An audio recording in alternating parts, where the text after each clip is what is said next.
How's everyone doing? I just want to make a quick video, partly to hold myself accountable for some negative thoughts I've been having recently in my tennis game. But this one's going to be about perfection and how it's an external standard and really has nothing to do with your internal judgment. And I've been really dealing with this lately because I took another loss on Sunday, and it was a close match, but I was really disappointed in myself, and I mean, didn't smash a racket or anything, nothing like that. But, when I got home, I was really upset. And, I was trying to think about how perfection is just, it's almost like an endless pursuit where you keep going down this road and you're never going to be happy.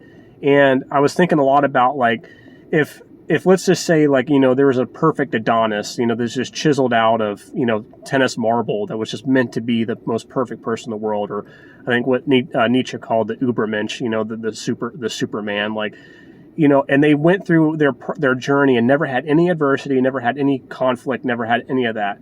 I wonder how much happiness that person would actually have, because they would have no context of what they had to overcome to progress and get better.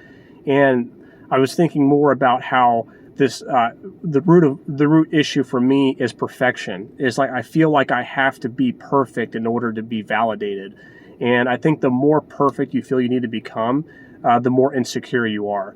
And that's just pointing the finger at myself. I think that's really what the core issue is with my game currently, and why I get so upset after losses, and why I get so nervous, and judging my strokes based on, like, well, it's not where it needs to be, and I'm never going to be good enough, and you always have these conflicting voices in your head, like, why don't you just quit?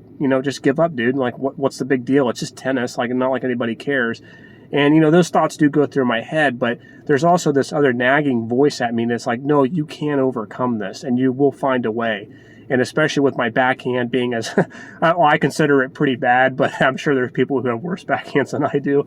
But, just some of my strokes and some of my, feelings on court, I really want to overcome, because lately I just haven't had the joy, playing the game.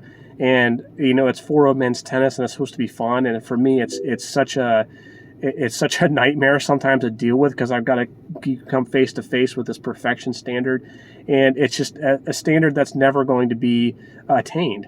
And it's more important to gauge growth based on where you came from and how you're progressing, where your next steps are, because there's always going to be somebody better. Always. I mean, no matter how good I get at tennis, there's going to be guys that are just like way above me, and that's just what the nature of the game is. But that's no reason just to say, hey, my journey's over. I don't have anything else left to prove to myself. So I say more advice from me, but don't try to be perfect. Just try to be better. If you can keep progressing little by little, your mentality will change, and you'll feel a lot better about yourself as you progress throughout your journey. Well, that's all I got for this one. Catch you in the next one.